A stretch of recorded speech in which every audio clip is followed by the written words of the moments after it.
This tutorial explains how to activate and deactivate daily sales reports using the Import feature on the Daily Sales Report Import Excel screen.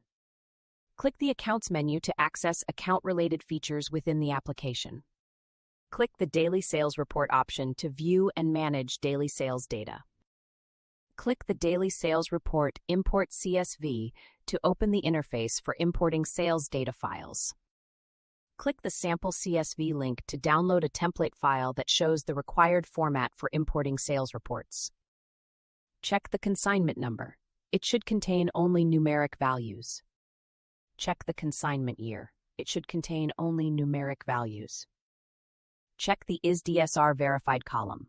It accepts only true or false values. Use true to activate and false to deactivate.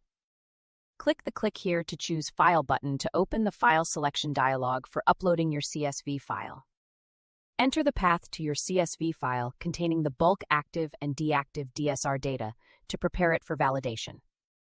Click the Validate CSV button to check the uploaded file for errors and ensure it meets the import requirements. Click the Alt-Ease button to close the validation dialog after reviewing the validation results. Click the Import CSV button to complete the process and apply the active and deactive changes to the daily sales reports.